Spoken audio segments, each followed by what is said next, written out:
Hey everyone, welcome to today's Explainer. So we're jumping right into one of the most massive and honestly most fascinating conversations happening right now, how we actually produce our food.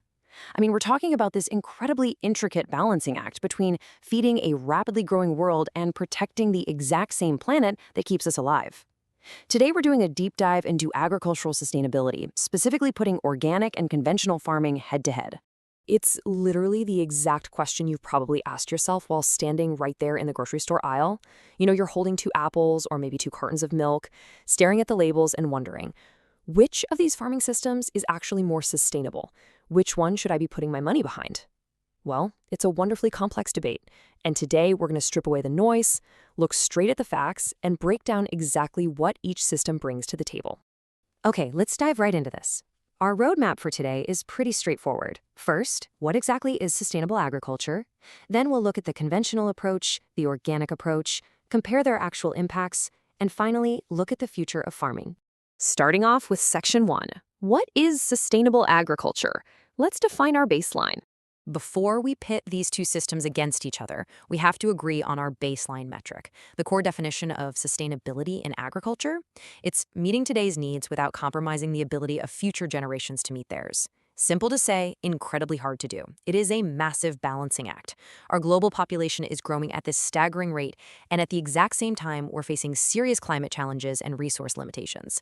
So we need food right this second, but we absolutely have to make sure our kids and grandkids can still grow food on that exact same dirt decades from now.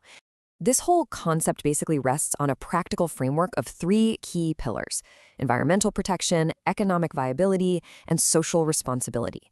Think of it like a three-legged stool. A truly sustainable system has to produce food efficiently to keep farms economically afloat, right? But it simultaneously has to protect our vital resources, our soil, our water, our ecosystems. If any one of those three pillars snaps, the whole system just collapses over time. All right, Section 2, the conventional approach, maximizing productivity. With that baseline locked in, let's look at the high-yield system that's currently feeding billions of people worldwide. Conventional agriculture is absolutely obsessed with maximizing productivity.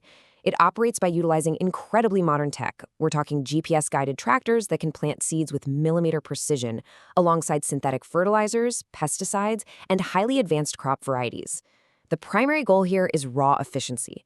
Basically, how can we squeeze the absolute maximum amount of food out of this specific patch of land? And honestly, the sheer success of this system is undeniable. We're talking about jaw-droppingly high crop yields, laser-efficient use of labor and resources, and much lower production costs for farmers.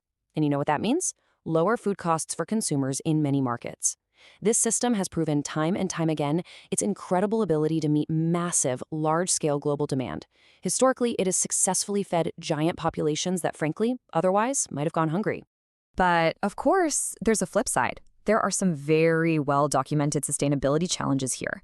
The main concerns usually revolve around soil degradation over time, chemical runoff getting into our waterways, a serious loss of biodiversity, and a really heavy reliance on external inputs just to keep the whole thing running.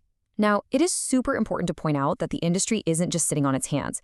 Many conventional farmers are actively adopting cutting-edge conservation practices right now to tackle these exact issues, trying to shrink their footprint while keeping those all-important yields high. Moving on to Section 3, the organic approach. Prioritizing ecosystems. So let's flip the coin. What if we prioritize natural ecosystems over maximum yield? Well, organic agriculture takes a fundamentally different path. It places a massive emphasis on ecological balance, natural resource management, and drastically reducing any reliance on synthetic inputs. Instead of focusing purely on maximum output, organic farming's whole philosophy is to work symbiotically with natural systems to keep operations productive. So how do they actually pull that off? Basically, they cultivate the hidden ecosystem right beneath our feet. These 4 steps are the core practices they use to build resilient soil and replace those synthetic chemicals. First, crop rotation. This stops the soil from being totally depleted of nutrients. Second, composting, which naturally manages soil fertility. Third is cover cropping. This protects the topsoil from blowing away and helps lock in water. And fourth, biological pest control. This means relying on nature's own food chain, like beneficial bugs, rather than chemical sprays to manage threats. And the benefits of this approach? They are just as impressive as the sheer volume of conventional yields. Organic agriculture is a powerhouse for long-term ecosystem health. It leads to incredibly rich soil health with amazing microbial diversity, way less synthetic chemical use, and a huge boost in biodiversity. Get this, a single teaspoon of rich organic soil can actually contain more microorganisms than there are people on planet Earth. Crazy, right? These farms often end up acting as vital habitats for pollinators, birds, and insects, actively building out environments that support broader ecological stability. All right, Section 4, Comparing the Impact. Let's do a head-to-head comparison. So we've got two incredibly important systems here, both playing massive roles globally. When we really stack them up across key factors, the strengths become super clear. For soil health and biodiversity, organic systems generally take the lead, thanks to all that natural nutrient cycling and habitat creation.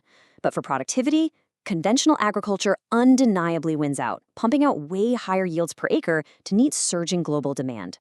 Now, what's really interesting is looking at water conservation and climate resilience, because it's actually a shared effort.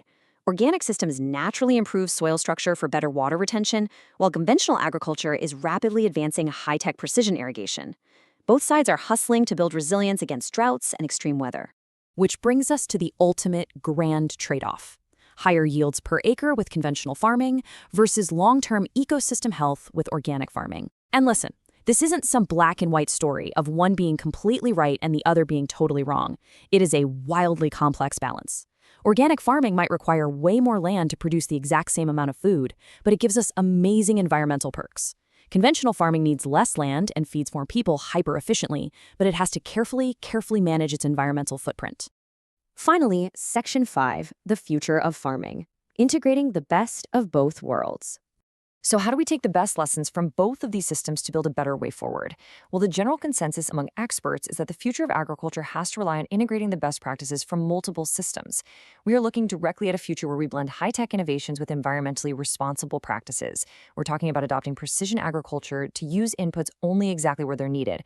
We're talking about prioritizing soil conservation, hyper-focusing on water efficiency, protecting biodiversity, and using climate-smart techniques across the board, regardless of what label is slapped on the farm gate. The absolute crucial point to take away today is this: true sustainability means we have to find the most effective practices from both systems, rather than treating them like sworn enemies. Building a resilient, future-proof food system requires us to merge the high-tech innovation of the conventional side with the deep ecological responsibility of the organic side. That is the only real way we hit our baseline goal, meeting today's urgent needs without destroying tomorrow's potential. And that ultimately leaves the final step up to us, the consumers. The choices you make in the grocery store aisle, your efforts to cut down on food waste at home, and your support for responsible agriculture, those things directly shape the future of farming. We all have a role to play in this massive global system. Thank you so much for joining me for this explainer.